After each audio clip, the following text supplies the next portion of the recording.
আমরা আমাদের চোখের সামনে বিশাল আকাশ দেখতে পাই, আবার দেখতে পাই এর মাঝে দিনের বেলা প্রদীপ্ত সূর্য দেখতে পাই। সূর্যটা আমাদেরকে আলোকিত করে, আমাদের প্রাণ সঞ্চার করে। এই সূর্য যদি উদয় না হতো, পৃথিবীর কোনো প্রাণী বাঁচত না, সব শেষ হয়ে যেত। আমার বন্ধুগণ, মাঝখানে বৃষ্টি হলো, সূর্য নাই, কি অবস্থা হয়ে গেছে। আর কয়েকদিন থাকলে সব শেষ হয়ে যেত। সূর্যটা আবার সুন্দর করে উঠায় দিয়েছেন কে? আসতে বলবেন না, কে? ক্লিয়ার করে দিয়েছেন কে? আল্লাহ তাআলা। এই সূর্যটা পৃথিবী থেকে 13 লক্ষ গুণ বড়। আবার ওই সূর্য থেকে বেটেল জুইস নামে একটা তারকা আছে, যে তারকাটা এই সূর্যের চাইতে 1 গুণ নয়, 2 গুণ নয়, 33 কোটি গুণ বড়। খুব একটা বড় হয়নি মনে হয় নাকি? এটা জোরে কন্যা সুবহানাল্লাহ। কত কোটি? 33 কোটি গুণ বড় হলো সূর্যের চাইতে একটা তারকা বেটেল জুইস। আকাশে কি এক তারা? এক তারা? অসংখ্য তারকা আছে। Proxima Centauri, Alpha Centauri, Betelgeuse, supernova, Adhara, এইরকম 500 বিলিয়ন তারকা নিয়ে এক একটা গ্যালাক্সি, অসংখ্য গ্যালাক্সি আল্লাহ তাআলা মহাশূন্যে ঝুলিয়ে রেখেছেন। আমার বন্ধুগণ, পৃথিবীর সবচেয়ে নিকটবর্তী তারকার নাম হলো প্রক্সিমা সেন্ট্রাই। প্রক্সিমা সেন্ট্রাই নামক সেই তারকার দেশে যদি কেউ যেতে চায়, চাঁদের দেশে মানুষ গেছে কি যায় নাই? নীল আর্মস্ট্রংরা গেলেন, চাঁদ ঘুরে আসলেন। নবীজির হাতের ইশারায় চাঁদ দুভাগ হয়েছে, ফাটা চিহ্ন দেখে নীল আর্মস্ট্রংরা কালেমা পড়ে মুসলমান হয়ে গেলেন। এখন আদম সন্তান চিন্তা করলো, চাঁদ তো দেখলাম, মঙ্গল গ্রহে অফিসও বানাবে মানুষ, মঙ্গল গ্রহে ফ্ল্যাট কি বলে পজিশন কিনছে কিছু মানুষ। মঙ্গল গ্রহেও গেল, চাঁদের দেশেও গেল। ওই বান্দা যদি বলে একটু তারকার দেশে দেখতে যাব, নিকটবর্তী তারকার দেশ হলো প্রক্সিমা সেন্ট্রাই। প্রক্সিমা সেন্ট্রাই যদি কোনো বান্দা যেতে চায়, দুনিয়ার কোনো যানবাহন দিয়ে যেতে পারবে না, রকেট দিয়ে যেতে পারবে না, বিমান দিয়ে, সাধারণ কোনো বিমান দিয়ে যেতে পারবে না, তার জন্য নভোযান লাগবে। পৃথিবীর সবচেয়ে দ্রুতগামী একটা নভোযান হলো এখন অ্যাপোলো 11। অ্যাপোলো 11-এর প্রত্যেক সেকেন্ডের গতি হলো 11 কিলোমিটার, মিনিটের গতি হলো 660 কিলোমিটার, ঘন্টার গতি হলো 39,000 কিলোমিটার। 39,000 কিলোমিটার বেগে ঘন্টায় অ্যাপোলো 11-এ চড়ে যদি কোনো বান্দা রওনা দিতে ওই প্রক্সিমা সেন্ট্রাই পর্যন্ত পৌঁছতে চায়, তার সময় লেগে যাবে 1,15,000 বছর মাত্র। যাবেন কারা কারা? হাত তুলেন। সম্ভব? আসতে কয় সম্ভব। বাঁচবেন কয়দিন, যাবেন কোন দিন? সম্ভব না। আর সেই ছোট্ট গোলাম, ওমা উতিতুম মিনাল ইলমি ইল্লা কালিলা, এই সামান্য ছোট্ট একটা মাখলুক মানুষ, এই বিশাল আকাশের মালিকের নিচে এই জমিন আল্লাহ তাআলা বানিয়েছেন। অহংকার করে কি দেখেন না? বুঝায় আমি একখান মাল, তুমি কিচ্ছু না। ফেরাউন খতম হয়ে গেছে। আসতে কোন কেন, জোরে কোন, ঠিক কিনা? ফেরাউন নাই, নমরুদ নাই, হামান নাই, আবু জেহেল নাই, সব খতম হয়ে গেছে। ফেরাউন জানতো না 1 মিনিট পর আমার এই দরিয়ায় আমাকে ডুবতে হবে। ফেরাউন জানতো না এটা। আবু জেহেল জানতো না যে বদর প্রান্তরে আমাকে শিশুর হাতে দুনিয়া থেকে বিদায় হতে হবে, জানতো না এটা। আবার এদিকে মুসাও জানতেন না যে আল্লাহ আমার জন্য এই নীল দরিয়াটা, আমার জন্য পানিটা সরাইয়া দিয়ে আমার জন্য রাস্তা বানায় দেবে, এটা উনি জানতেন না। ইব্রাহিম জানতেন না আমাকে আগুনে নিক্ষেপ করা হলে আগুন আমার জন্য জান্নাতের টুকরা হয়ে যাবে, জানতেন না। সাহায্য আসে কার কাছ থেকে? অতএব সারেন্ডার করবো আমরা কার কাছে? আসতে বলেন না, কার কাছে?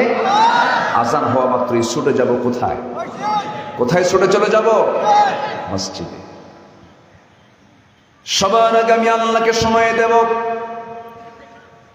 যার জন্য আল্লাহর জন্য যার সময় বের হয় না, তার মতো বদনসিব পোড়া কপাল আর কে থাকতে পারে? একটা প্রশ্ন করব, দয়া করে কেউ রাগ করবেন না। এখানে যারা বসে আছেন, নামাজি বেশি না বেনামাজি বেশি? আমি কিন্তু কই না, আপনি কইলেন। আমি কিন্তু বলি নাই, আপনি কিন্তু বললেন। যদি আমি বলি এই জায়গায় যারা বসে আছেন, বিড়ি খাওয়া লোক বেশি না বিড়ি ছাড়া লোক বেশি? বলেন,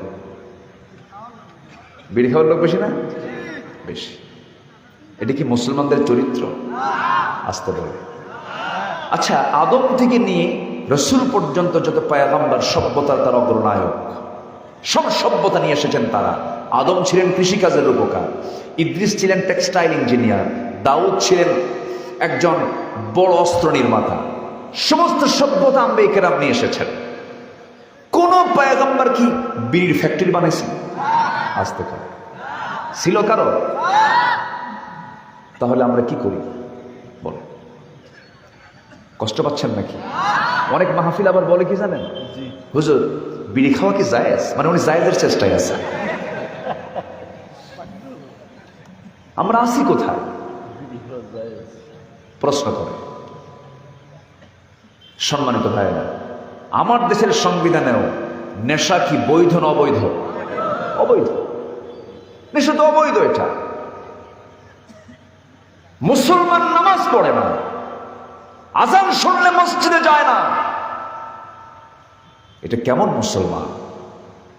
অথচ আল্লাহ তাআলা বলছেন, ও বান্দা, ওই আরশ আজিমের ছায়ার নিচে আমি তোকে জায়গা করে দেব, যার দিলটা থাকবে লটকানো মসজিদের সাথে। যেরকম সুবহানাল্লাহ, রাজুলুন কলবুহু মুআল্লাকুম বিল মাসাজিদ। এক মসজিদ না, দৌলতপুর গেছেন ওই মসজিদ, গ্রামে আছেন এই মসজিদ, কুষ্টিয়া গেছেন মজমপুর মসজিদ। মজমপুর আছে না? এই ঠিক মতো কইছি তো? আচ্ছা, কুষ্টিয়া ভার্সিটিতে গেছেন ওই মসজিদ, আজান হয়ে গেছে যেখানে, সেখানে মসজিদে ঢুকে পড়ো। আল্লাহু আকবার বলেন। আজকে আমরা কোথায়? আমরা আল্লাহ কি টাইম দেওয়ার সময় পাই না। কত বড় আমরা হয়ে গেছি। অথচ আমার নাকের ডগায় খাবার কে দিচ্ছেন? অক্সিজেন সরবরাহ কে করছেন? অক্সিজেন কত বড় প্রয়োজনীয়। যখন করোনা হয়েছিল, অক্সিজেন নিতে পারে না নিজে, কি প্রয়োজন অক্সিজেনের সেই সময় টের পাওয়া গেছে। কে খাওয়ান? আসতে বলবেন না, কে খাওয়ান? আমার ভাইয়েরা, অনেক লম্বা কথা, একটু মনোযোগ দিয়ে শুনবেন। এই মাহফিল এমন একটা আলোচনার জায়গা, স্কুলে ক্লাস নিতে গেলে ক্লাস 9-এ এক ধরনের ছাত্র খুঁজে পাওয়া যায়, ইন্টারে এক ধরনের ছাত্র খুঁজে পাওয়া যায়, আপনি ভার্সিটিতে ক্লাস নেবেন এক ধরনের ছাত্র খুঁজে পাওয়া যায়।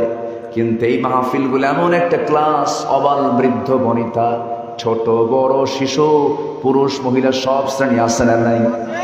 এই জন্য আমাদেরকে একটু ভাগ ভাগ করে কিছু নরম, কিছু গরম, কিছু সহজ, কিছু কঠিন, সব কথাগুলো বলতে হয়। শুনতে কষ্ট হচ্ছে না তো কারো? জোরে বলি ইনশাআল্লাহ।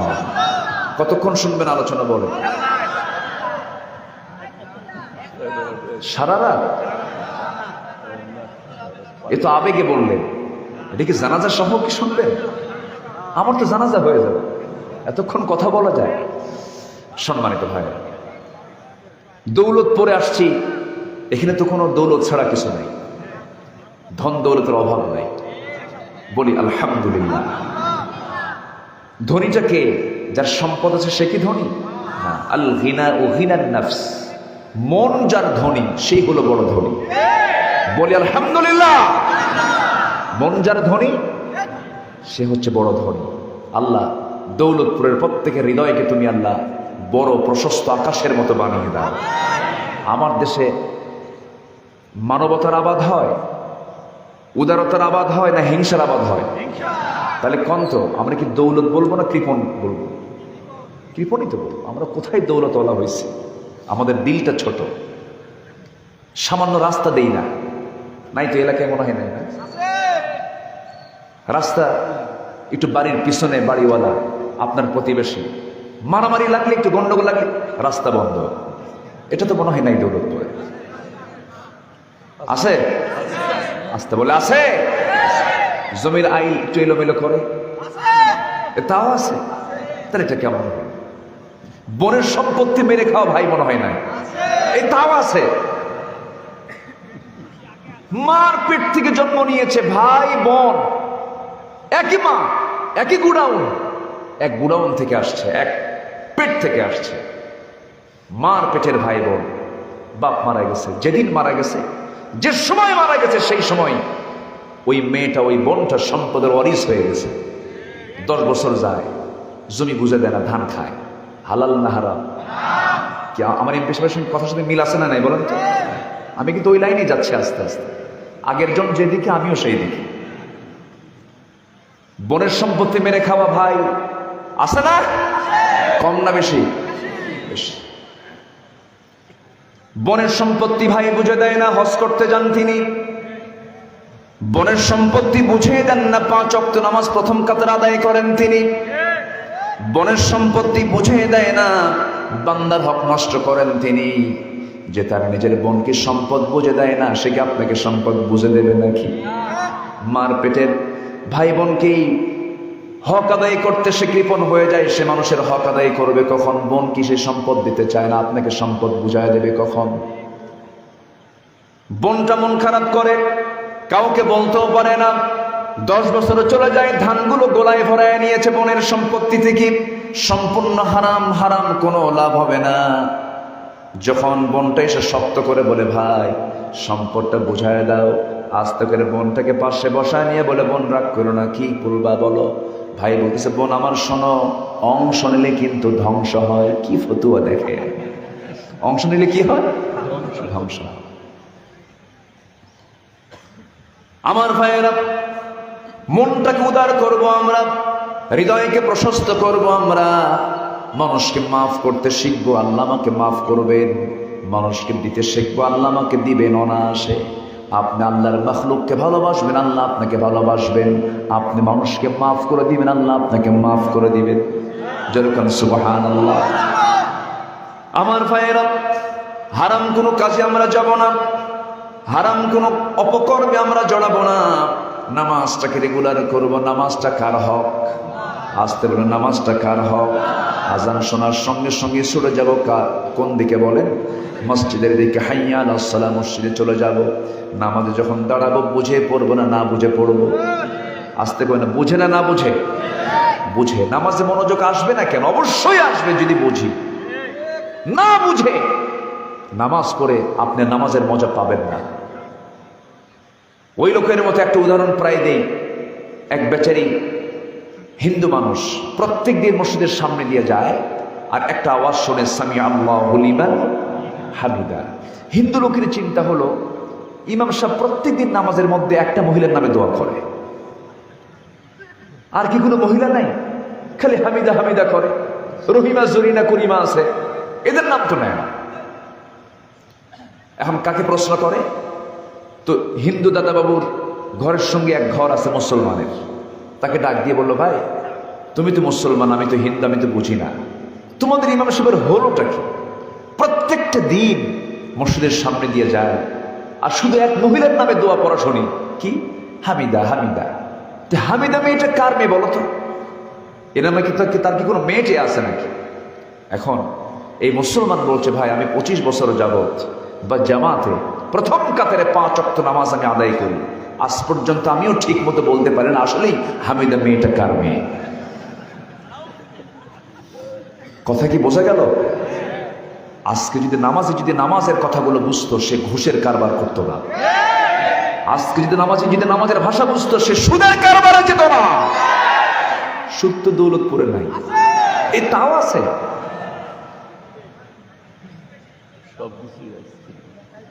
আমরা আছি কোথায়? আমরাই তো ভালো হতে পারিনি। ভালো হব না ইনশাআল্লাহ, আস্তে ভালো হব না ইনশাআল্লাহ। শুনুন, জঙ্গল বানাতে পরিশ্রম করতে হয় না, জঙ্গল আপনা আপনি হয়। কিন্তু সুন্দর একটা বাগান বানাবেন, পরিশ্রমের দরকার আছে না নাই? আসতে বলবেন না, আছে না নাই? সুন্দর বাগান বানাবেন, পরিশ্রম করতে হবে। জান্নাত নিতে চান, পরিশ্রম করতে হবে। জাহান্নাম যেতে চান, কিচ্ছু করা লাগবে না, খালি গাঁজা খাবেন। গাঁজা খায় আবার কয়েকে জানেন, গাঁজা তো বেহেশতের গাছ, গাঁজা নাকি বেহেশত থেকে আসছে। এরকম বেকুব কিছু আছে না? আমার ভাইয়েরা, আল্লাহর কসম করে বলি, আমি কোনো দলীয় এজেন্ডা নিয়ে এখানে আসি নাই, নির্দিষ্ট দলীয় পক্ষ থেকে কোনো কথা বলতে আসে নাই। তবে কোরআন নিয়ে কথা বললে চোরের কাছে কথাগুলো ভালো লাগবে না। আমরা আছি কোথায়? উচিত ছিল, আল্লাহ তাআলা আমাকে আপনাকে পাঠিয়েছেন অন্যায়কে সমর্থন দেওয়ার জন্য, অন্যায়কে প্রশ্রয় দেওয়ার জন্য। অন্যায় যে করে আর অন্যায় যে সহে, অপরাধ বলেন বলেন, অপরাধ কি সমান। উচিত ছিল ওই সমস্ত সুদখোর মদখোরদেরকে মসজিদের ওই পথ থেকে কান ধরে বের করে দেওয়া, ঠিক কিনা? উচিত ছিল তাই। মসজিদ কমিটির দায়িত্ব পালন করবে কারা? এমন অস্ত্র কোরআনে নাই, আছে না? ইন্নামা ইয়ামুরু মাসাজিদাল্লাহি মান আমানা বিল্লাহ। মসজিদের সভাপতি হবে তারা যারা ঈমান এনেছে কার উপরে? ওয়ালাম ইয়াখশা ইল্লাল্লাহ, এবং তারা একমাত্র আল্লাহ ছাড়া কাউকে ভয় করবে না। তারা দায়িত্ব পালন করবে।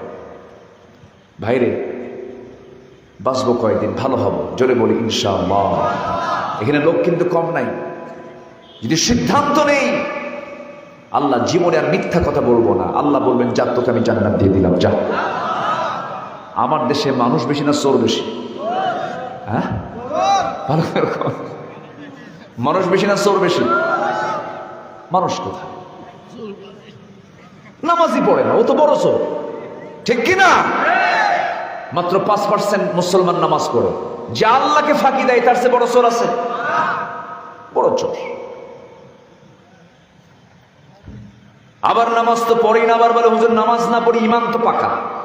দেখছেন, নামাজ না পড়ি ইমান কি হয়েছে? পাকা। নাম হলো ইমান আলী। নাম কি? ইমান আলী। নাম হলো ইমান আলী, নামাজ পড়ে না। নাম হলো রমজান আলী, দুপুরবেলা রমজান মাসে ভাত খায়। নাম হলো আতর আলী, গায়ে গাজার গন্ধে কাছে যাওয়া যায় না। আমার বন্ধুগণ, নাম দিয়ে জান্নাত পাওয়া যাবে না, কাম থাকতে হবে। আল্লাহ রাব্বুল আলামিন এই জন্য বান্দাকে সুন্দর করে দরদ দিয়ে বলছেন, বান্দা শোনো, ওয়ালা তামুতুন্না ইল্লা ওয়া আনতুম মুসলিমুন। তোমরা মুসলমান না হয়ে মরো না। কার কথা? আসতে বলবেন না, কার কথা? আল্লাহর কথা। মুসলমান হয়ে আমরা মরতে চাই, ইসলামকে মেনে আমরা মরতে চাই। জান্নাত, সর্বনিম্ন যে জান্নাত আল্লাহ রাব্বুল আলামিন প্রত্যেক বান্দাকে দিবেন, সেই জান্নাতের এরিয়া হবে 10টা পৃথিবীর মতো একটা জান্নাত। জোরে বলি সুবহানাল্লাহ। সেই জান্নাতের মধ্যে থাকবে হলো মধুর নহর, দুধের নহর, শরাবের নহর, পানির নহর, 4টা নহর থাকবে। এমন সুন্দর জান্নাত আল্লাহ রাব্বুল আলামিন দিয়ে দিবেন, দুনিয়ার কোনো পচা মদের মতো মদ সেদিন দেওয়া হবে না। এমন শরাব দেওয়া হবে যে শরাব পান করা মাত্রই তার জীবনী শক্তি, যৌবন শক্তি ডাবল থেকে ডাবল হয়ে যাবে। সেই জান্নাত পাওয়ার জন্য আমাদের কাজ করার দরকার আছে না নাই? আল্লাহ রাব্বুল আলামিন সূরাতুল আনফালের মধ্যে সুন্দর করে এক জায়গায় বলছেন, ইমানদারকে ডাক দিচ্ছেন। 5 নম্বর রুকুতে কয়েকটা আয়াতে আল্লাহ রাব্বুল আলামিন 6টা কাজের জন্য অর্ডার করেছেন। ইয়া আইয়ুহাল্লাযীনা আমানু ইযা লাকীতুম ফিআতান ফাসবুতু ওয়াযকুরুল্লাহা কাসীরান লাআল্লাকুম তুফলিহুন। জোরে বলুন আল্লাহু আকবার। হে ঈমানদারেরা, আমরা এখানে ঈমানদার আছি না বেঈমান আছি? আমরা সবাই কি বলেন? ঈমানদারকে ডাক দিয়ে বলছেন কে? কে বলছেন? আল্লাহ বলছেন, ঈমানদারেরা শোনো, যখন তোমরা কোন বাতিলদের মোকাবেলায় দাঁড়াবে, বাতিল তো নাই, আসতে বাতিল আছে না নাই? মুসলমানদের প্রথম কিবলা কি? মুসলমান প্রথম কিবলার সেই মসজিদের নাম কি বলেন? আল আকসা, মসজিদুল আকসা। সুবহানাল্লাযী আসরা বিআবদিহি লাইলাম মিনাল মাসজিদিল হারাম ইলাল মাসজিদিল আকসা। সেই আকসাকে দখল করে রাখার জন্য ইসরাইল আছে না নাই? বন্ধু আসতে কয় বন্ধু, তাদের দোসরও কিছু আছে না নাই? মুসলমান নামের তাদের বন্ধু কিছু আছে না নাই? আচ্ছা, যারা ইহুদিদের বন্ধু সাজে মুসলমান হয়ে, তারা আমাদের শত্রু মুসলমান, তারাও শত্রু। মাথায় রাখতে হবে। মুসলমানদের প্রথম কিবলা বাইতুল মুকাদ্দাস আজকে রক্তে রঞ্জিত। সেই 45 থেকে শুরু করে নিয়ে আজ পর্যন্ত পাখির বাচ্চার মতো গুলি করে হত্যা করা হচ্ছে মুসলমানদেরকে। আমি কি ভুল বলছি? চলছে নিয়মিত হত্যা। তাদেরকে বসবাস করার জন্য জায়গা দেওয়া হলো, তারা হলো ভাড়াটিয়া। ভাড়াটিয়া এসে জায়গায় বসে তারা হয়ে গেল বাড়িওয়ালা। এই হচ্ছে চিত্র। তবে হ্যাঁ, পৃথিবীতে ইহুদি কিয়ামত পর্যন্ত তারা লাঞ্ছিত হবে। দ্বিতীয় বিশ্বযুদ্ধে হিটলার গ্যাস চেম্বারে তুলে 60 লক্ষ ইহুদিকে মেরে চুরমার করে দিয়েছে। জানেন না ইতিহাস? পৃথিবীতে একমাত্র বাঁকা জাতি হলো ইহুদি জাতি। ইহুদি মুসলমানদের কখনো বন্ধু হতে পারে? এটা কি আমার কথা না আল্লাহর কথা? আমার কথা না আল্লাহর কথা? আল্লাহর কথা। আমার বন্ধুগণ, আল্লাহ রাব্বুল আলামিন এখানে সূরাতুল আনফালের 45 নম্বর আয়াতে বলছেন, যখন তোমরা বাতিলদের সামনে যখন ফেস হয়ে যাবে, মোকাবেলায় দাঁড়িয়ে যাবে, সেই সময় তোমাদের 1 নম্বর কাজ হবে তোমরা দৃঢ় চেতা হয়ে যাও, সুদৃঢ় মজবুত নিয়ে থাকো, হতাশ হবে না, নিরাশ হবে না, সুদৃঢ় মন নিয়ে দাঁড়িয়ে থাকবে। আমি আল্লাহ তোমাকে বিজয় দিয়ে দেব। বদর যুদ্ধে বিজয় মুসলমানকে দিয়েছেন কে? মুসলমানদের সংখ্যা বেশি ছিল না কাফিরদের সংখ্যা বেশি ছিল? কাফিরদের সংখ্যা বেশি ছিল, ঘোড়াও বেশি ছিল, অস্ত্র বেশি ছিল, লোকজন বেশি ছিল। সব বেশি থাকার পরও বদর যুদ্ধে মুসলমানদের বিজয় এসেছে অস্ত্র দিয়া, সংখ্যা দিয়া না, ঈমান দিয়া, সাহস দিয়া, ঈমান দিয়া। দৃঢ় অবস্থান তারা নিয়েছেন, আল্লাহ তাদেরকে বিজয় দিয়েছেন। আল্লাহ রাব্বুল আলামিন বলছেন, বান্দা সফল যদি হতে চাও, আমার জান্নাত যদি পেতে চাও, তোমাকে শত্রুর মুখোমুখি হতে হবে। শত্রু তোমাকে খুঁজে বের করতে হবে। আমাদের শত্রু আছে না নাই? আসতে বলবেন না, আছে না নাই? কিছু কিছু লোক বলে, হুজুর আমার কোনো শত্রু না, আমি কিছুই করি না, আমি নিরপেক্ষ মানুষ। যে বলে আমি নিরপেক্ষ সে হচ্ছে বড় মুনাফিক। মুসলমান কখনো নিরপেক্ষ থাকতে? মুসলমান পক্ষ নেবে কার? আল্লাহর পক্ষ নেবে। আমার ভাইয়েরা, ফাসবুতু, 1 নম্বর হুকুম হলো সুদৃঢ় থাকো। নাম্বার 2 হলো ওয়াযকুরুল্লাহা কাসীরান লাআল্লাকুম তুফলিহুন। নাম্বার 2 হলো তোমরা বেশি করে জিকির করো। কার? আসতে বলবেন না, কার? জিকিরের বহু অর্থ আছে, এর মধ্যে অন্যতম অর্থ হলো জিকির মানে মূলত হলো কার আইন কানুনকে মেনে নেওয়া, আল্লাহর আইন কানুনকে মেনে নেওয়া। আমি কি শেষ করে দেব? 2-1 করে যে ওঠে, হ্যাঁ, কোনো প্রবলেম? চাপ, নিম্নচাপ? যদি চাপ লাগে সেটা ভিন্ন কথা। আবার দয়া করে আবার কেউ ঊর্ধ্ব চাপে যাবে না। ঊর্ধ্ব চাপ হলো বিড়ি খাওয়া চাপ, এ চাপও কিন্তু কম না। আমরা কোরআনের জন্য সময় দেব, আল্লাহ আমাকে জান্নাতের জন্য পথ প্রশস্ত করে দিবে। মেহেরবানি করে বসুন না। এই জায়গায় কি সবার বসার সুযোগ হয়? সবার বসার সুযোগ হয়? হয় না। সবাই বসতে পারে। 6টা কাজ আমরা আজকে শিখে যাব। 1 নম্বর হলো আমরা ভীতু হব না সাহসী হব? ভীতু না সাহসী? মুসলমান বিজয় এনেছে ভীরুতা দিয়ে না সাহস দিয়ে? ভীরুতা দিয়ে না সাহস দিয়ে? সাহস দিয়ে। মুসলমান ভীরু হতে পারে না, মুসলমান নড়বড়ে হতে পারে না। মুসলমান আল্লাহর কাছে দোয়া করে সাহস যোগাবে। যারা পারেন সঙ্গে বলেন রব্বানা আফরিগ আলাইনা সাবরান ওয়া সাব্বিত আকদামানা ফানসুরনা আলাল কওমিল কাফিরিন আলাল কওমিল ফাসিকিন আলাল কওমিল যালিমিন। ঈমানদাররা তাদের কদমকে মজবুত রাখবে, শত্রুকে চিহ্নিত করবে। মুনাফিক মুসলমানদের বন্ধু হতে পারে আমার ভাইয়েরা। আর এই মোকাবেলায় ওই বান্দার আরেকটা কাজ হলো জিকির করবে আল্লাহ তাআলা। এই জিকির মানে হলো আইন কানুন মেনে চলবে কার, বিধানটা মেনে চলবে কার। আবার জিকির মানে কিন্তু নামাজও, জিকির মানে নামাজ। ইদা নুদিয়া লিস-সালাতি মিন ইয়াউমিল জুমআতি ফাসআউ ইলা যিকরিল্লাহ ওয়া দারুল বাইআ। ব্যবসা বাণিজ্য বন্ধ করে আজান হয়ে গেছে, জিকিরের জন্য মসজিদে যাও, জিকিরের জন্য মসজিদে চলে যাও। আবার ফাইদা কুদিয়াতিস সালাত ফান্তাশিরু ফিল আরদি ওয়াবতাগু মিন ফাদলিল্লাহি ওয়াযকুরুল্লাহা কাসীরা। নামাজ যখন হয়ে যাবে বসে থাকার দরকার নাই। সেজদা দিয়েছো, মসজিদ সেজদার জায়গা, সেজদা শেষ, মসজিদ থেকে বের হয়ে ব্যবসা করো, বাণিজ্য করো, আমি আল্লাহ তোমাকে বরকতে ধন্য করে দেব। ব্যবসা করাও জিকির। ব্যবসার মধ্যে জিকির কি? আপনি যখন দাড়ি পাল্লা হাতে নিয়েছেন ওই জায়গায় জিকির আছে না নাই? কি কি জিকির? কি দেওয়া? সমান করে দেওয়া, এটাই হলো জিকির। ব্যাংকে চাকরি করছেন আপনি, সেই জায়গায় আপনার জিকির আছে। ব্যবসা করছেন, জিকির আছে।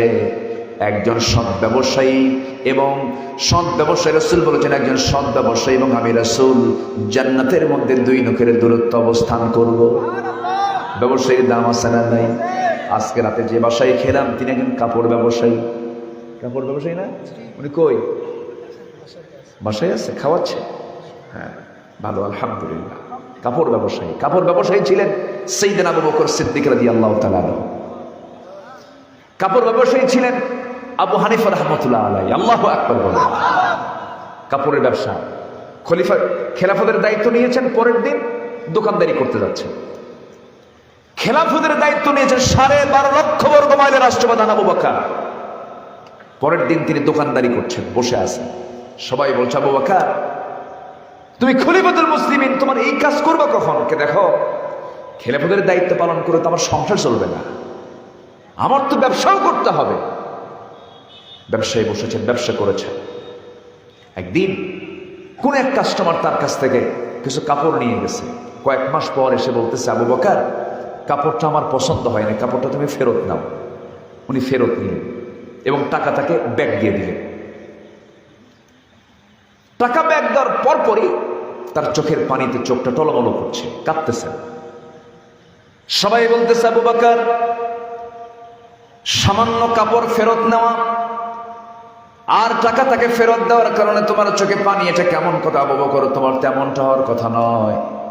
সাইয়েদনা আবু বকর বলছেন শোনো, আল্লাহর কসম করে বলি আমি তাকে টাকা ফেরত দিয়েছি, কাপড়টা ফেরত নিয়েছি, এই জন্য আমার চোখে পানি আসে না। আমার চোখে পানি আসার কারণ আমার পছন্দ হয় নাই, যা তোর আমল নামাজ তোকে আমি ফেরত দিলাম। আমি আবু বকর সেই দিন কোন জায়গায় কার কাছে যাব? সুবহানাল্লাহ বলেন। আমার ভাইয়েরা, যে আবু বকর জান্নাতের সংবাদ দুনিয়াতে পেলেন, সে আবু বকর হাসরের ময়দানের জন্য কি টেনশনটা করতেছেন, কি পেরেশান তিনি করতেছেন। আমার আপনার জন্য হাসরের দিনটা আছে না নাই? আসতে বলবেন না, আছে না নাই? এই জন্য জিকির করবো কার? আসতে বলবেন না, জিকির করবো কার? নাম্বার 1 হলো মজবুত। আমরা কদমটাকে মজবুত করব, মনটাকে শক্ত করব। কার পথে টিকে থাকার জন্য? আল্লাহর পথে টিকে থাকার জন্য। আপনাকে সুদ খেতে বলবে, সুদ খাওয়া যাবে না। আপনাকে ঘুষ খেতে বলবে, ঘুষ খাওয়া যাবে না। জেনার দিকে যুবকরা তোমাকে ডাকবে, মেয়েরা মোবাইল তোমাকে ডাকবে। মোবাইল ডাকে না? আজ থেকে মোবাইল ডাকে না? মোবাইল তোমাকে অফার করবে। সুন্দরী নারী তোমাকে ডেকে তোমাকে অস্থির করার চেষ্টা করবে। সেই সময় তুমি সাইয়েদনা ইউসুফের দিকে চলে যাবে। ইউসুফ আলাইহিস সালাম টকবকে যুবক, বিশাল সৌন্দর্য আল্লাহ রাব্বুল আলামিন তাকে দিয়েছেন। এই পৃথিবীতে 2 নম্বর সুন্দর পুরুষ ছিলেন ইউসুফ আলাইহিস সালাতু ওয়াস সালাম, 1 নম্বর সুন্দর পুরুষ ছিলেন মুহাম্মদ সাল্লাল্লাহু আলাইহি ওয়াসাল্লাম। সাইয়েদনা ইউসুফ আলাইহিস সালাতু ওয়াস সালামকে একজন নারী পছন্দ করে তাকে ঘরের মধ্যে পর্যন্ত আটকায় ফেলেছিল। সেই নারীর নাম কি বলেন? কি সুন্দর মানুষ! আরো আজ কি করব, সবাই তো জানে, তো থাক নাকি বলবো? বলি, জোরে বলি ইনশাআল্লাহ। এত সুন্দর মানুষ হয়, আলহামদুলিল্লাহ। কোনো লোকের নড়াচড়া নেই। আমি খুবই আনন্দিত, আমি খুবই আনন্দিত। আল্লাহ তুমি মাহফিলকে কবুল করো, জোরে বলি আমিন। আমি দৌলতপুর আজ থেকে আরো 13-14 বছর আগে আসছিলাম। তারা বনিয়া কোনো এলাকা আছে নাকি? এসেছি, আল্লাহর দরবার এসেছি, আর কোথায় কোথায় আসছি। মাঝে দীর্ঘদিন আমার আসা হয়নি। আজকে এসে এই মাঝখানের যে ফাঁকা গ্যাপটা ছিল আজকে পূরণ করলাম, আলহামদুলিল্লাহ। মনে হয় রাগ করছেন আপনারা? খুশি হয়েছেন তো? আল্লাহ যেন খুশি হয়ে যান, জোরে বলি আল্লাহুম্মা আমিন। আল্লাহর দরকার একটা বড় মাদ্রাসা আছে না, দাওরাই হাদিস মাদ্রাসা আছে। এটা একটা আলেমের একটা প্রোডাকশন, একটা কারখানা। আল্লাহ তুমি মাদ্রাসার শিক্ষক ছাত্রদেরকে তুমি আল্লাহ কবুল করো, এলাকাকে কোরআনের আলোতে আলোকিত হওয়ার তৌফিক দিয়ে দাও, জোরে বলি আল্লাহুম্মা আমিন। সম্মানিত ভাইরা, ইউসুফ আলাইহিস সালাতু ওয়াস সালামের মানে সৌন্দর্যটা ছিল তার ফিতনা। খুব সুন্দর ছিলেন তিনি। জুলাইখা রাজরানী, ফকির ঘরের কোনো মেয়ে না, রাজার তিনি স্ত্রী, রাজরানী। ঘরের মধ্যে তুলে সব দরজা লক করে টকবগে যুবক, টকবগে তরুণ যুবকের সামনে জুলাইখা তার সৌন্দর্যের সকল পসরা ডিসপ্লে করে ইউসুফকে দেখাচ্ছে। ইউসুফ আলাইহিস সালাতু ওয়াস সালাম একটা বারের জন্য তিনি তাকান নাই। আল্লাহু আকবার বলেন। কার ভয়? আসতে বলবেন না, কার ভয়? আল্লাহর ভয়। ইমানদারের সামনে যদি গোটা দুনিয়া লিখে দেওয়া হয়, ইমানদারকে যদি বলা হয় তুই আল্লাহকে বলে যা, ইমানদার বলবে আমি আল্লাহকে পেতে চাই, দুনিয়া চাই না। আল্লাহু আকবার। ইউসুফ আলাইহিস সালাতু ওয়াস সালাম সেই সময় করলেন কি? একটা বারের জন্য তিনি তাকালেন না। ফাসবুতু, কদমটা মজবুত করে ফেললেন, চক্ষুটা বন্ধ করলেন। তাফসীর ইবনে কাসির এসেছে জুলাইখা করল কি সেই সময় তার মাথার চুলের খোপাটা ছেড়ে দিয়েছে, বুকের কাপড়টা খুলে ফেলেছে, সৌন্দর্যের সকল কিছু তার সামনে উপস্থাপন করে যখন তার দিকে যখন শরীরটা ঝুঁকে দেয়, ইউসুফ আলাইহিস সালাতু ওয়াস সালাম পিছু হটতে হটতে পিঠটা গিয়ে দেয়ালে ঠেকে গেল, চোখে তার পানি চলে এলো। আল্লাহকে লক্ষ্য করে বলছেন, আল্লাহ এত বড় ফিতনা থেকে তুমি আল্লাহ আমারে বাঁচাও। ওমা উবাররিউ নাফসি ইন্নান নাফসা লাআমারাতাম বিসসু। আমি আল্লাহ তোমার কাছে আশ্রয় চাচ্ছি, মেহেরবানি করে এই বিপদ থেকে তুমি আল্লাহ আমাকে বাঁচাও। চক্ষু বন্ধ করে সর্বশেষ একটা চেষ্টা করলেন, তালাবদ্ধ দরজার দিকে চলে গেলেন, এক দৌড় মারলেন, শুধু দৌড় মারলেন ইউসুফ, আর প্রত্যেকটা দরজার তালাগুলো খুলে দিলেন আমার আল্লাহ রাব্বুল আলামিন নিজে। জোরে বলুন সুবহানাল্লাহ। চেষ্টা করলে সাহায্য করবেন কে? ভালো ভালো খেলে আপনি সুস্থ থাকতে পারবেন না। পোলাও, কোরমা, বিরিয়ানি, জর্দা, দই, মিষ্টি সবই খেলেন, কিন্তু খাবারটা হারাম, কোনো বরকত আপনি পাবেন না, কোনো লাভ আপনার হবে না। আমি একটা প্রশ্ন করব, গরিব বেশি খায় না ধনী বেশি খায়? বলেন, খাবার বেশি খায় কারা বেশি? ধনী না গরিব? গরিবই বেশি খায়। এত বড় ডিশ নিয়ে বসে সকালবেলা, 2 কেজি চালের ডিশ খাইয়া কয় কেমন খাইছো? কেবল এক কোনা ভরছে, বোঝেন নাই? 2 কেজি খাইছে। কিন্তু আল্লাহ তাআলা গরিবকে কম নিয়ামত দেননি, বলি আলহামদুলিল্লাহ। এই যে করোনা হয়ে গেল, গ্রামের মধ্যে কোথাও কোনো করোনা দেখছেন আপনারা? আসবে কখন করোনা? ওর যে মানে শারীরিক ফিটনেস, তার যে ভিটামিন ডি, তার যে সুস্থতা, করোনা কয় তোর কাছে আমার আশাই জায়েজ নাই, যা। আল্লাহ তাআলা গরিবকে কম নিয়ামত দেননি, কখনো হতাশ হওয়া যাবে না, সব দিয়েছেন। রাষ্ট্রপতিরও 2 চোখ, এটা ফকিরেরও 2 চোখ, ঠিক কিনা বলেন? মূল এসেনশিয়াল জিনিসগুলো সবার সমান। বাহ্যিক একটু গাড়ি, একটু বাড়ি, একটু চলাফেরা, একটু কাপড় চোপড়, এই তো একটু ভিন্ন হয়, তাছাড়া সব সমান কে করে দিয়েছেন? এই সামান্য কিছু চাকচিক্যের জন্য আমরা হারামের দিকে যাব না। জোরে বলি ইনশাআল্লাহ। ইউসুফ আলাইহিস সালাতু ওয়াস সালাম বাইরে বের হয়ে আসলেন। জুলেখা পিছু ছাড়লো না, পিছন দিয়ে দৌড় মেরে, লম্বা লম্বা নখ ছিল। এখনকার মেয়েদের নখ কি লম্বা লম্বা আছে না? এই সিস্টেম কিন্তু এখনকার না, আগের থেকেই আছে লম্বা লম্বা নখ। আচ্ছা, লম্বা লম্বা নখ কি মানুষের হওয়ার কথা না বন জঙ্গলের পশুর হওয়ার কথা? এটা কি সিস্টেমটা তাহলে কি মানুষের হয় না এটা পশুর হয়? পশুর। এই বড় বড় নখ মনে খাইয়ে ফেলাবে। তো পেছন দিক থেকে টান মেরে ধরছে, কামিসুহু মিন দুবুরিন। সূরা ইউসুফ, কামিসুহু মিন দুবুরিন। পেছন দিক থেকে জুব্বাটা টান মেরে ধরেছে, জুব্বাটা ছিঁড়ে গেছে। সামনে মিশরের বাদশা আজিজ দাঁড়ায়, ইন্না কাইদাকুন্না আযীম, তোমাদের ষড়যন্ত্র মারাত্মক ষড়যন্ত্র, মামলা দেব। মামলা দেওয়ার আগে তদন্ত কমিটি হলো। তদন্ত কমিটির রিপোর্টে ইউসুফ আলাইহিস সালাতু ওয়াস সালাম সম্পূর্ণ নির্দোষ, তার কোনো দোষই নেই। আল্লাহু আকবার বলেন। তদন্ত কমিটির রিপোর্টে তিনি নির্দোষ, কিন্তু মিশরের সেই বাদশা আজিজ চিন্তা করলো যে আমি যদি এই রায়টা যদি ইউসুফের পক্ষে দেই আর আমার স্ত্রীর বিপক্ষে দেই, দোষটা আমার দিকে চলে আসে। রায়টাকে সম্পূর্ণ উল্টায় দেওয়া হলো। তাহলে রায় উল্টানোর ইতিহাস আজকেও আছে, আগের মনে হয় নাই? আগেও ছিল কি ছিল না? আজ দুনিয়া তো আছে না নাই? আচ্ছা, ক্ষমতা যার, রায়ও তার, এরকম আছে কিনা বলেন? আচ্ছা, গোটা দুনিয়া জুড়ে এগুলো চলছে আজ। আফগানিস্তানে হামলা হয়েছে শুধুমাত্র অ্যালুমিনিয়াম চুরি করার জন্য। ইরাকে হামলা করা হয়েছে, লক্ষ লক্ষ মানুষকে মারা হয়েছে শুধুমাত্র তেল চুরি করার জন্য। ওরা হচ্ছে তেল চোর, ওরা হচ্ছে অ্যালুমিনিয়াম চোর, তাছাড়া অন্য কোনো কারণ না। সম্মানিত ভাইয়েরা, ইউসুফ আলাইহিস সালাতু ওয়াস সালাম জালিম সরকারের দ্বারা আক্রান্ত হলেন। বলা হলো, ইউসুফ তুমি জিনা করেছো। যেরকম নাউযুবিল্লাহ, জিনার মামলা আক্রান্ত হলেন ইউসুফ আলাইহিস সালাতু ওয়াস সালাম, জেল খাটলেন। জেলখানায় ঢুকানো হচ্ছে। বলা হলো, ইউসুফ তোমার কেমন লাগছে, অনুভূতি কি? আমার খুব ভালো হয়েছে। মুস্কি মুস্কি হাসি মেরে জেলখানায় ঢুকলেন। কেন ভালো হয়েছে?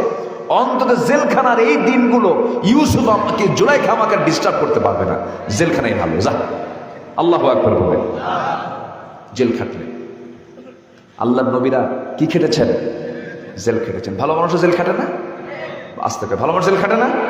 জেল খেটেছেন মুহাম্মদ সাল্লাল্লাহু আলাইহি ওয়াসাল্লাম। কিন্তু ভালো কাজের জন্য জেল খাটতে হবে, চুরি করে না। আমার ভাইয়েরা, আমার বন্ধুগণ, একটু দিল দেখে, দিল দিয়ে কথাগুলো শোনার চেষ্টা করুন, মনোযোগ দিয়ে কথাগুলো শোনার চেষ্টা করুন। এক নাম্বার হলো, টিকে থাকতে হবে আল্লাহর পথে। হারাম আমাকে আকর্ষণ করবে, অবৈধ আমাকে আকর্ষণ করবে, কিন্তু কদমটা মজবুত দিয়ে, মজবুত নিয়ে কার পথে টিকে থাকবো আমরা? জিকির করব কার? এই দুটা কাজ আমরা শিখে নিলাম। নাম্বার 3 হলো, ওয়াতিউল্লাহ ওয়া রাসূলাহু ওয়া লা তানাযাউ ফাতাফশালু ওয়া তাযহাবা রিহুকুম ওয়াসবিরু ইন্নাল্লাহা মা'আস সাবিরিন। জোরে বলুন আল্লাহু আকবার। আল্লাহ রাব্বুল আলামিন ইমানদারকে ডাক দিয়ে বলছেন, ইমানদারেরা, নাম্বার 3 যে কাজটা করবে সেটা হলো, এই দুনিয়াতে দুজনের তোমরা আনুগত্য করবে। এক নাম্বার কার? আসতে বলবেন না, কার? আল্লাহর আনুগত্য করবে। নাম্বার 2 হচ্ছে তার রাসূল মুহাম্মদ সাল্লাল্লাহু, আসতে বলুন মুহাম্মদ সাল্লাল্লাহু। নবীর প্রতি মুহাব্বত দরকার আছে না নাই? কম না বেশি? আসতে বলবেন না, কম না বেশি? বেশি। নিজের জীবনের চাইতে কম না বেশি? নিজের জীবনের চাইতে বেশি মুহাব্বত রাসূলকে করতে হবে। এখন আমি যদি প্রশ্ন করি, এই জায়গায় যারা বসে আছেন, নবীর প্রতি মুহাব্বত আছে না নাই? যুবকরা যখন বিশ্বকাপ খেলা আসে, মাথার চুলগুলো কাটে খেলোয়াড়দের মতো, মনে হয় এটা এই এলাকায় নাই, আছে না? মাথার চুলের স্টাইলটা নেই হলো মেসির মতো, আছে না? যখন বলা হয়, এই যুবক তোমার মাথার চুলটা এটা কার স্টাইল? মেসি। তুমি কি নেইমার? তুমি কি কুত্তা? আছে না নাই? আচ্ছা, এটা কি নবীর প্রতি মুহাব্বত? না।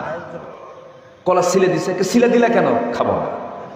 কথা বোঝেন নাই তো? প্রতিনিধিরা অত্যন্ত বহু কথার শিকার হন, বহু প্রশ্ন তাদেরকে করা হয়, বহু দুর্নাম করা হয়, অনেক কিছু করা হয়, এরপরও তাদের কথাগুলো শুনতে হয়। তো আমরা এমপি মহোদয়কে ধন্যবাদ জানাচ্ছি। তবে আমি এমপি মহোদয়কে একটা কথা বলবো, রসুলের জন্মের মাস, মৃত্যুর মাসে আমরা এমপি মহোদয়কে দাড়িওয়ালা দেখতে চাই, ইনশাআল্লাহ। আরো জোরে বলি ইনশাআল্লাহ। শোনেন, আবার খুশি হয়েছেন তো ভালো, আপনার মুখে দাড়ি আছে তো? কই, দাড়িওয়ালা বেশি না দাড়ি ছাড়া বেশি? দাড়ি ছাড়াই তো বেশি। নবীকে মহব্বত করব আমরা, নবীজির সমস্ত স্টাইল আমাদের ভিতরে লালন করার দরকার আছে না নাই? রসুল দাড়িওয়ালা, আমিও দাড়িওয়ালা হব, জোরে বলি ইনশাআল্লাহ। দাড়ি রাখা এটা সৌন্দর্য, এবং মেডিকেল সায়েন্স বলছে যে যদি কেউ ঘন ঘন এটাকে কাটে তার চোখের জ্যোতি নষ্ট হয়ে যায়। এটা আমার কথা না, মেডিকেল সায়েন্সও বলছে। আমরা আল্লাহর আনুগত্য করব, নবীকে মহব্বত করব, নবীর আনুগত্য করব, কিন্তু আফসোস লাগে নবীর আমরা উম্মত, কিন্তু যুবকদের মন্দির ভালো লাগে, মসজিদ ভালো লাগে না। দুর্গা পূজায় চলে যায়, দুর্গা পূজার নারিকেলের নাড়ু খায়, কিন্তু মসজিদের আজান এসে মসজিদে যেতে পারে না, আছে না? আফসোস লাগে ওই যুবকদের জন্য। আল্লামা ইকবাল কোন এক ছন্দের ভিতরে তিনি বলেছেন, উনকো তহজিবে নে হর বন্দ সে আজাদ কিয়া, লাকে কাবে সে সনম খানে মে আবাদ কিয়া। নব্য যুগের সভ্যতা মোহে কেটে ফেললে সব বাঁধন, মসজিদ ছেড়ে মন্দিরে গিয়া বাসা বেঁধেছ হায় এখন। মসজিদ ভালো লাগে না, মন্দির ভালো লাগে, সুন্নত ভালো লাগে না, দাড়ি ভালো লাগে না, দাড়ি চাচা ভালো লাগে। আজকে তুমি মুসলমান, আজান ভালো লাগে না, আজানের বিরুদ্ধে তুমি কথা বলো। আমার দেশে এমন কিছু কুলাঙ্গারও আছে যারা বলেছে আজান যখন কানে আসে মুসলিম নাম তার, অথচ কি বক্তব্য বলে। আজান যখন কানে আসে তখন যেন মনে হয় কুত্তা ডাকে, কুকুর ডাকে, কুকুরের ডাক মনে হয়। এমন জাতীয় বক্তব্য যারা দিয়েছে, এমন জাতীয় মন্তব্য যারা করে, এদের কি পৃথিবীতে বেঁচে থাকার কোন অধিকার থাকতে পারে? আসতে বলবেন না, থাকতে পারে? থাকতে পারে না। রসুলকে নিয়ে বাজে করা হয়, রসুলকে নিয়ে কটূক্তি করা হয়। রসুল বিয়ে করেছেন একজন না একাধিক, কিন্তু হুকুমটা কার? কিন্তু বিয়ে করেছেন তিনি, প্রথম যে বিয়েটা করেছেন সেই মহিলা আমার নবীর চাইতে বয়সে কম না বয়সে বেশি? 15 বছরের বড়। অথচ তিনি একজন বিধবার পার্শ্বে তার নিজের প্রথম যৌবনটা পার করলেন এক বিধবার পার্শ্বে। বিধবাকে বিয়ে করে সামাজিক ভারসাম্য রক্ষা করলেন, বিধবার পার্শ্বে তিনি দাঁড়ালেন। তার প্রথম ভূমিকায় তার যৌবনটা উজাড় করেছেন বিধবার পার্শ্বে দাঁড়িয়ে। এই ইতিহাস তো তোমরা জানো না, এটা তো তোমরা বলতে পারো না। এবং রাসূল করিম সাল্লাল্লাহু আলাইহি ওয়াসাল্লাম তিনি জীবনের 24টা বছর আম্মাজান খাদিজার সঙ্গে কাটিয়ে দিয়েছেন, সেকেন্ড কোনো বিবাহ করেন নাই। আল্লাহু আকবার বলেন। এই ইতিহাসগুলো না জেনে রসুলকে বলা হলো রসুল নাকি জেনাকার মুহাম্মদ ছিলেন। রসুলকে নারী পিপাসু বলা হয়েছে, জেনাকার বলা হয়েছে। এই সমস্ত কথা যারা বলেছে আমরা বিশ্বাস রাখি এমন নাস্তিক কুলাঙ্গাদের বিচার জমিনে হবে। আসতে পান কেন? হবে না ইনশাআল্লাহ, হবে না ইনশাআল্লাহ। রসুলকে যারা গালি দিয়েছে উচিত ছিল তাদের জিহ্বা টেনে ছেড়ে দরকার ছিল। ওই সমস্ত বাতিলদের মোকাবেলা করতে রাজি আছেন কারা কারা? হাত উঁচু করে দেখেন মুসলমান।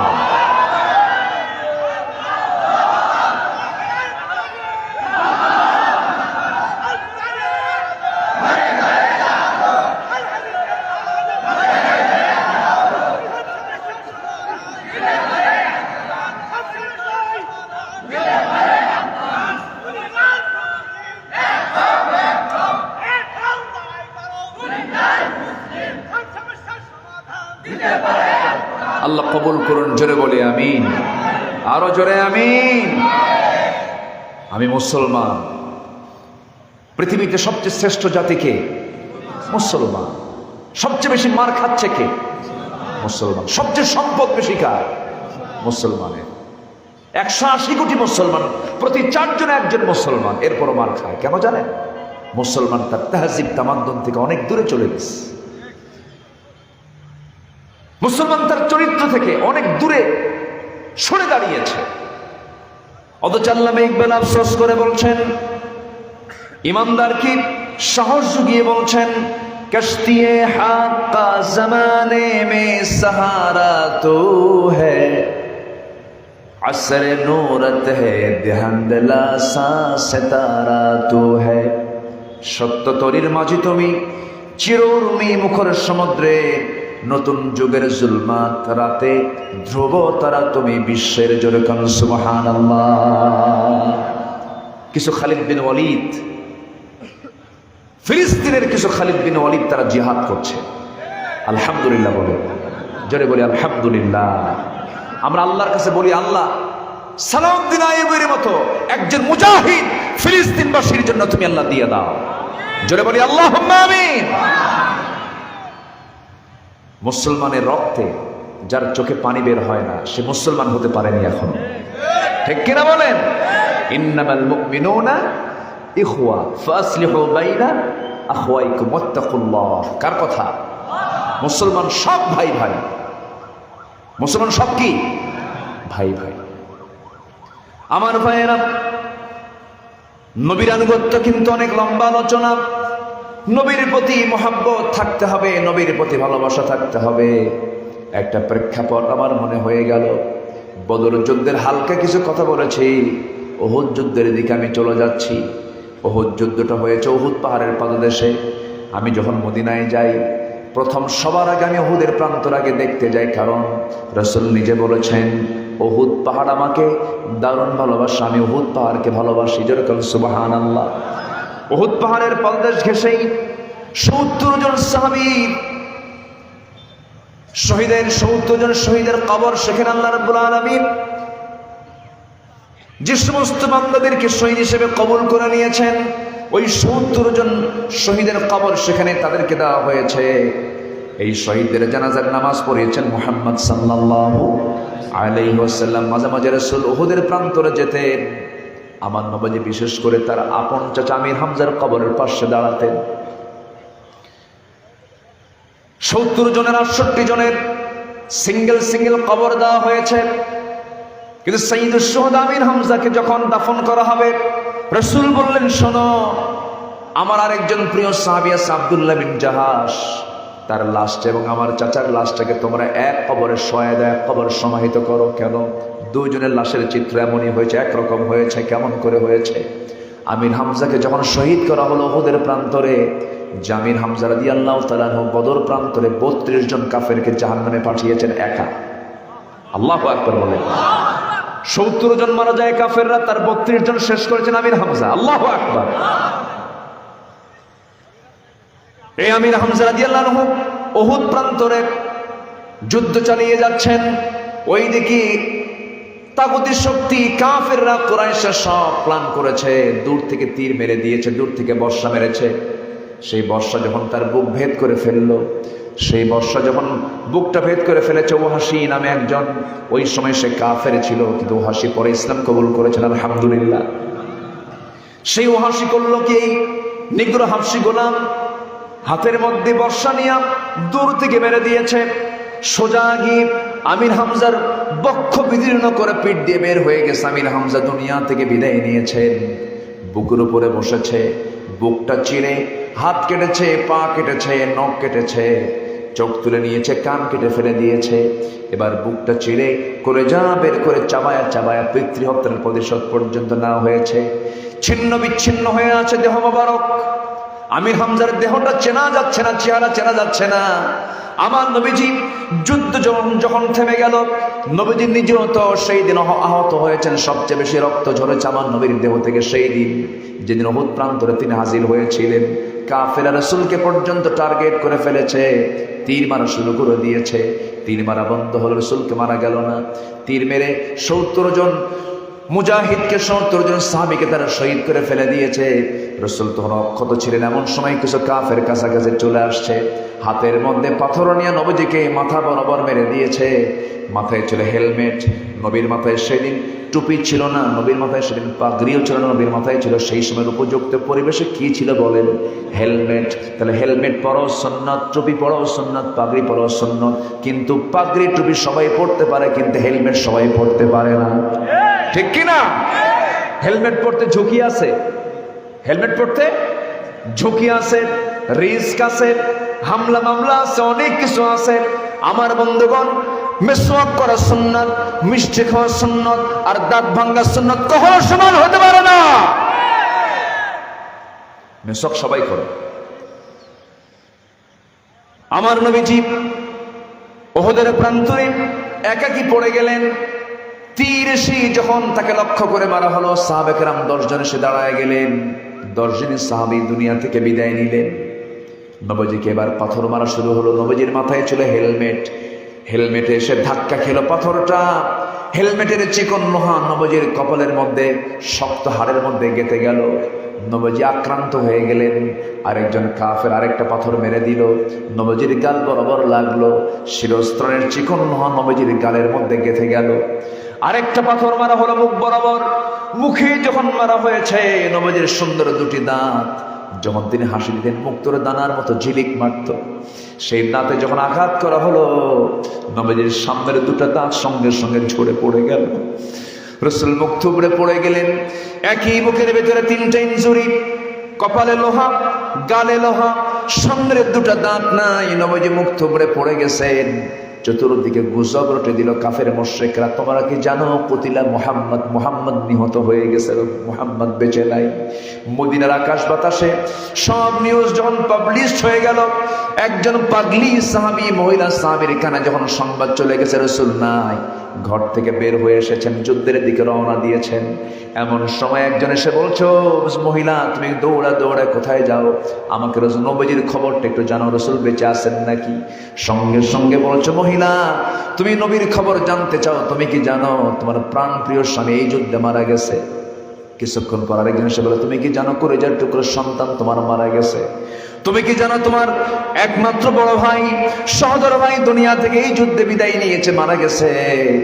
জবাবে মহিলা বলতেছে, শোনো, আমার স্বামী গেছে, আমার ছেলে গেছে, আমার ভাই গেছে, সবাই গেছে।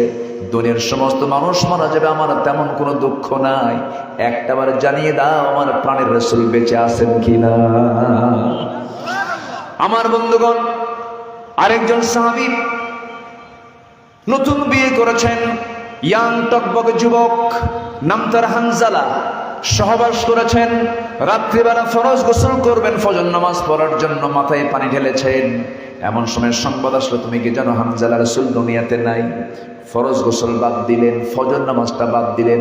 ফরজ গোসল করো, ফরজ নামাজ পড়াও, ফরজ 2 ফরজ বাদ দিয়ে তিনি ওই অবস্থায় বলছেন, আমার স্ত্রী, দেরি করা যাবে না, তরবারি হাতে তুলে দাও আমার স্ত্রী, আমাকে বিদায় দিয়ে দাও। আমার মন বলছে আমি শহীদ হয়ে যাব। রাসূল সুন্নাত দুনিয়ায় বাঁচার আমার কোনো শখ নাই, তবে আমার স্ত্রী, দুনিয়াতে তোমাকে তেমন কোনো সময় দিতে পারলাম না, তবে আমার বিশ্বাস তোমার সঙ্গে আমার দেখা হয়ে যাবে জান্নাতের সিঁড়িতে। এই কথা বলেই ঝাঁপিয়ে পড়লেন যুদ্ধের ময়দানে। যুদ্ধ করতে করতে হানজালা শাহাদাত বরণ করলেন। যুদ্ধ থেমে গেছে। এইদিকে আমার নবীজি আক্রান্ত হয়ে জমিনে পড়ে আছেন। সাইয়েদনা আলী তন্ন তন্ন করে খুঁজে খুঁজে বের করলেন রাসূলকে। সেই জায়গা থেকে কোলে কোলে নিয়ে একটা উঁচু জায়গায়, পাহাড়ি এলাকায় তাকে শোয়া রাখলেন। উবাইদ ইবনুল জাররাহ পিছন দিকে নবীর সামনে গিয়ে বসলেন। সামনে গিয়ে বসে বলছেন, ইয়া রাসূলুল্লাহ, বিদ্ধ হওয়া লোহাটা কেমন করে বের করা যায় পরামর্শ দেন হুজুর। রাসূল বলছেন, আমার উবাইদা খুব কষ্ট পাচ্ছে, তাড়াতাড়ি বের করো। তিনি করলেন কি, আস্তে করে হাত দিয়ে টান মারলেন, খোলে বের হয়ে আসে না। শক্ত লোহার মধ্যে গেঁথে গেছে ফলাটা, লোহার ফলাটা বের হয়ে গেছে, বিদ্ধ হয়ে আছে। হাত দিয়ে টান মেরে বের হয় না। দাঁত লাগায় দিলেন, এমন জোরে টান মারলেন, আস্তে টান দিয়ে নবীজির কষ্ট মনে করে জোরে টান মারলেন। এক টানে লোহাটা বের হলো। ওবায়দার সামনে 2টা দাঁত ভেঙে গেল। রাসূল বলছেন, ওবায়দা আস্তে টান দিলেও তো হতো, জোরে টান দিলে কেন? তোমার দাঁত তো তোমার ভেঙে গেল। ওবায়দা বলছেন, হুজুর দাঁত কেন ভাঙবে? কলিজা ছিললেও আমার কোনো কষ্ট হতো না। জোরে করো সুবহানাল্লাহ। আতিউল্লাহ ওয়া রাসূলাহ, আল্লাহর আনুগত্য করো, নবীর আনুগত্য করো, রাসূলকে তোমার ভালোবাসা জীবনের চাইতে কম না বেশি? বেশি। উবাইদ ইবনুল জাররাহ সেকেন্ড স্টেপ, গালের মধ্যে লোহার ফলা ঢুকে আছে, টান মারতেছেন, টান মেরে বের করলেন, ফিঙ্কি দিয়ে রক্ত পড়া শুরু হয়ে গেছে। এই রক্তগুলো জমিনে ফেলতে দিলেন না, হাতের অঞ্জলির মধ্যে নবীজির দেহের রক্তগুলো হাতের মধ্যে নিলেন, একটু আড়ালে গিয়ে রক্তগুলো ফেলবেন, কোথায় জায়গা না পেয়ে চুষে চুষে পান করছেন ওবায়দা। রাসূল দেখে ফেলে বলছেন, ওবায়দা রে কি পান করো লুকায় লুকায়? ওবায়দা হুজুর আপনার রক্ত কোথায় ফেলবো, আমি এই জন্য জায়গা পাই না, এই জন্য খেয়ে নিয়েছি। রাসূল বলছেন, ওবায়দা যে দেহে আমার রক্ত প্রবেশ করেছে সেই দেহ জাহান্নামে কখনো যাবে না। যেরকম সুবহানাল্লাহ। এই ওবায়দা যুদ্ধের ময়দানে নবীর বিরুদ্ধে যুদ্ধ করতে আসার কারণে, আল্লাহর বিরুদ্ধে যুদ্ধ আসার কারণে নিজের বাপকে বদর প্রান্তরে শেষ করে দিয়েছেন। আল্লাহু আকবার বলেন। আমার বন্ধুগণ, এটাই তো ইসলাম, এটাই তো দিন। দিন মানতে গেলে সবার আগে কাকে মানবো? সবার আগে কাকে? আল্লাহর বিরুদ্ধে, নবীর বিরুদ্ধে যদি আমার বাপও আসে আমি তাকেও হারে ছাড়বো না।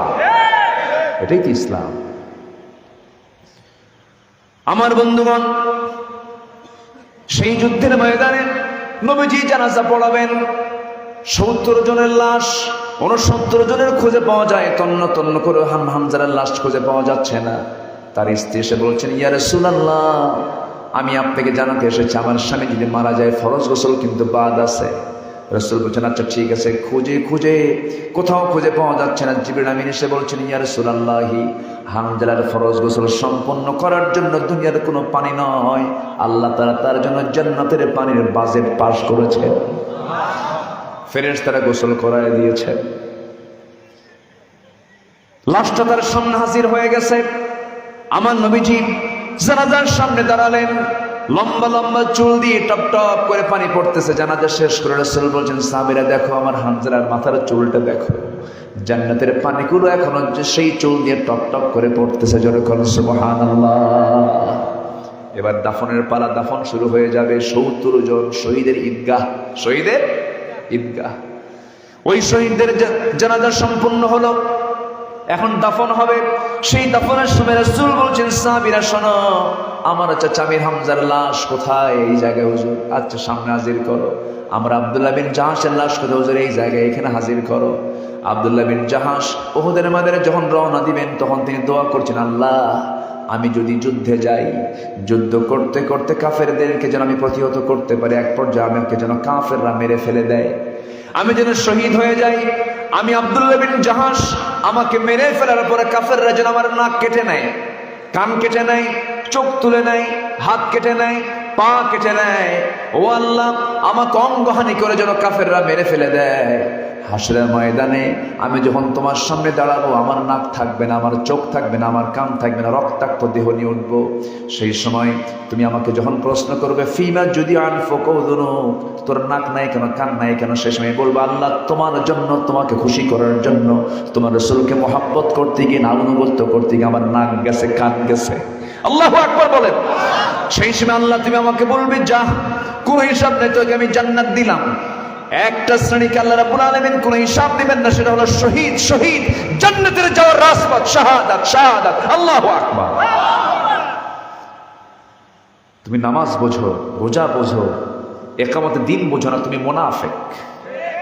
তুমি নামাজ বোঝো, রোজা বোঝো, ইকামতে দিন বোঝো না, ইকামতে দিনের বিরুদ্ধে কথা বলো, তুমি কুফরি হালতে আছো, তোমার ঈমান নাই। কষ্ট পাচ্ছেন?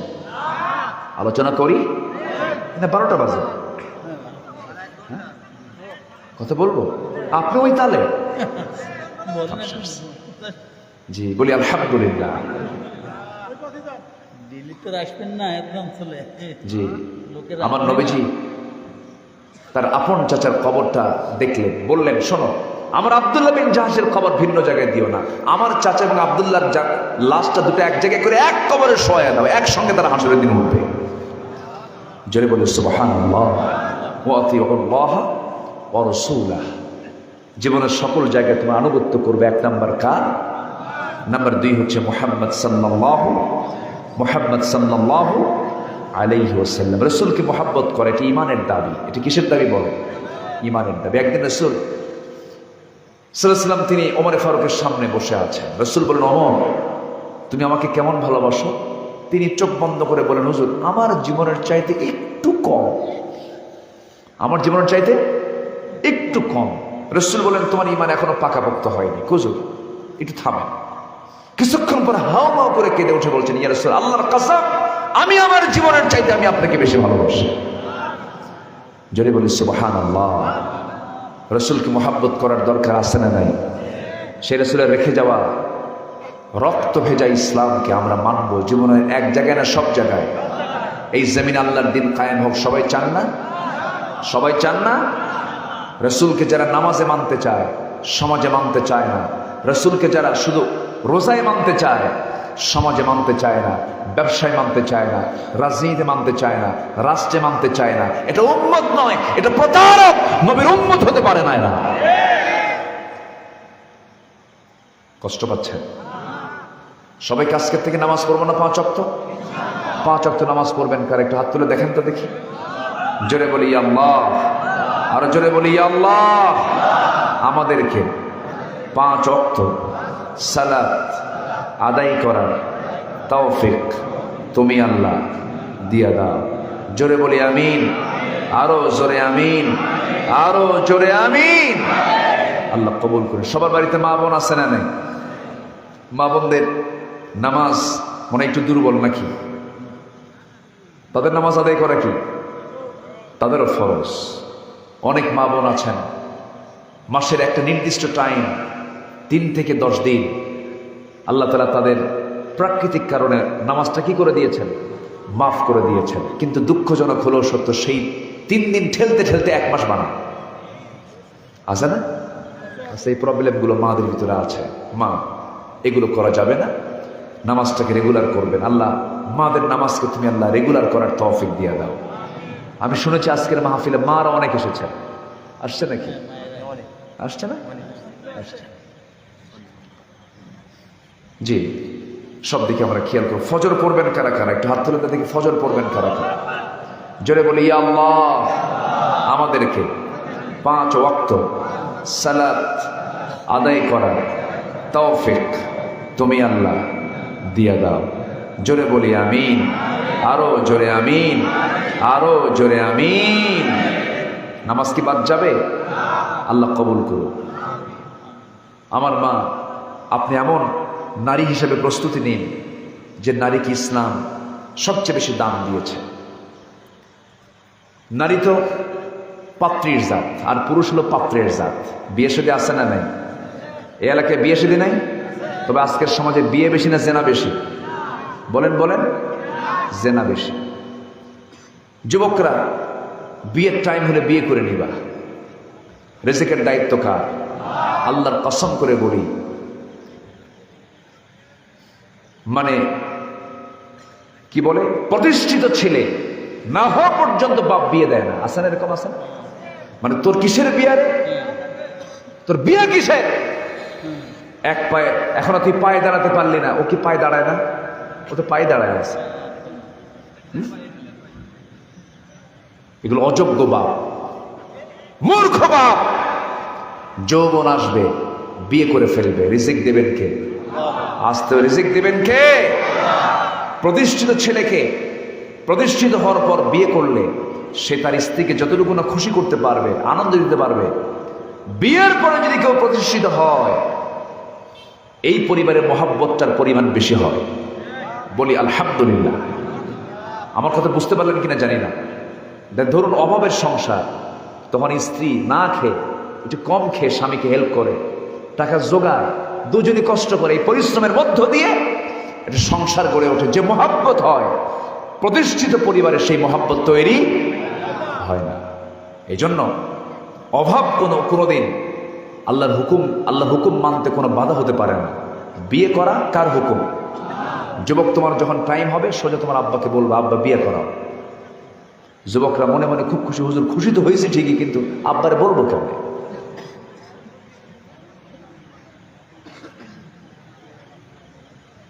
খাওয়ানোর ফয়সালা কার? আল্লাহ তাআলা, কোনো টেনশন নাই। এখন বিয়ে করতে গেলে কোন ধরনের পাত্রী তুমি খুঁজবা? লিপস্টিক মার্কা? দেখেন আস্তে আস্তে, লিপস্টিক মার্কা না কিছু বুড়া চাচা কয় না বিয়ে কি করবেন নাকি? ধরনের মেয়ে দরকার?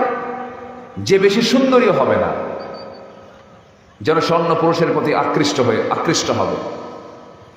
আচ্ছা, সে বেশি অসুন্দরীও হবে না, আবার তুমি আবার অন্য নারীর প্রতি আকৃষ্ট হয়ে পড়বে, মাঝামাঝি, ওয়াকানা বাইনা যালিকা, এর মাঝামাঝি থাকবে। আচ্ছা, সে যেন অজ্ঞ অশিক্ষিত হবে না, কারণ সে তোমাকে বুঝবে না। সে ধনীর দুলালিও হবে না, কারণ সে তোমাকে দুঃসময় ভুলে যেতে পারে। আবার অভদ্র পরিবারের হবে না, তাহলে সে বিভিন্ন বিবাদে লিপ্ত হয়ে পড়বে। ধর্ম পালনে সে অলস এবং অনাগ্রহী হবে না, তাহলে সে তোমাকে জাহান্নামের কিনারায় নিয়ে যাবে। বিয়ে করতে গেলে 4টে বিষয় দেখতে বলেছেন মুহাম্মদ সাল্লাল্লাহু আলাইহি ওয়াসাল্লাম। যুবকদের এগুলো জানার দরকার আছে না? আছে। একটু বলি, একটু বিষয়গুলো বলা দরকার। আমি শেষ করে দিচ্ছি, আস্তে আস্তে শেষের দিকে আমি চলে যাব, উঠেছে অনেক আগে। 4টে বিষয়। 1 নম্বর হলো লিমালিহা ওয়ালি হাসাবিহা ওয়ালি জামালিহা ওয়ালি দীনিহা। 1 নম্বর হলো, মানে 1 নম্বর মূলত হচ্ছে দিনদারিতা। এরপরে তার মাল দেখো, তার সৌন্দর্য দেখো, তার বংশ দেখো, এই 4টা জিনিস। তবে এর মধ্যে 1 নম্বর স্থান পাবে কি? দিনদারিতা। যুবকরা এই বিষয়গুলো খেয়াল রাখবা। আল্লাহ কবুল করুন, জোরে বলি আল্লাহুম্মা আমিন। মাদেরকে এই হাদিসের অনুকূলে জীবনযাপন করার তৌফিক দান করুন, জোরে বলি আল্লাহুম্মা আমিন। আরো জোরে আল্লাহুম্মা আমিন। ফ্যানটা একটু আমার দিকে দেন। হ্যাঁ, সম্মানিত ভাইয়া, আমরা অনেক রাত করে ফেলেছি, সময়টা খুব দ্রুত কেমন করে যেন চলেই গেল। আমি আর সময়টা না বাড়িয়ে যতটুকু হয়েছে আমরা বলে ফেলি আলহামদুলিল্লাহ। 12টা পার হলেই আমার কাছে একটু বিব্রত মনে হয় কি জানেন, যে ফজরের যেন কোনো ক্ষতি যেন কারো না হয়। এই মাহফিল 4 বছর না? 4 বছর। এই মাহফিল প্রত্যেক বছর হোক, আমরা চাই না ইনশাআল্লাহ। আল্লাহ তুমি মাহফিলকে কবুল করো। সবাইকে অসংখ্য ধন্যবাদ জানাচ্ছি। কেউ জান নাই, ধৈর্য সহকারে ছিলেন শেষ পর্যন্ত। আল্লাহ তুমি আমাদের এই অংশগ্রহণকে জান্নাতের ওসিলা করে দাও, জোরে বলি আল্লাহুম্মা আমিন। এই আশাবাদ কামনা করছি। দোয়ার দিকে যাচ্ছি। কোনো ঘোষণা আছে কি? জি, আচ্ছা আচ্ছা, যাচ্ছেন কেন? যারা দোয়া ছাড়া যাচ্ছেন তাদের কি দোয়ার প্রয়োজন নাই? আমি এ পর্যন্ত আমি দেখেছি প্রায় 30 থেকে 40 জন ভাই চলে গেছেন। আমি আশা করবো আর কেউ যাবেন না। আমরা একসঙ্গে দোয়া করে যাব, জোরে বলি ইনশাআল্লাহ। যে এখানে কি ব্যাগ দেওয়া হয়েছিল? একটু ব্যাগটা দিয়ে দেন। গোরস্থানের মাহফিল, একটু মেহরবানি করে যে যা পারি আমরা দেবো ইনশাআল্লাহ। একটু চাদর দিয়ে দেন। আর মা বোনদের ভিতর থেকে যে যা পারি আমরা আল্লাহর পথে দেব। আমি দেব আল্লাহকে, আর আমাকে দেবেন কে? আমাকে দেবেন কে? আমি আল্লাহকে তো কমই দিলাম, কিনা আল্লাহ আমাকে কি কম দিবেন? বেশি দিবেন। মানযাল্লাযী ইউকরিদুল্লাহু করদান হাসানা, কে আছে আমাকে করজা হাসানা দিবে, আমি তাকে ডাবল ডাবল দিয়ে দেবো। যেরকম সুবহানাল্লাহ। যাচ্ছে ব্যাগ, যে যা পারি আমরা দেবো, জোরে বলি ইনশাআল্লাহ।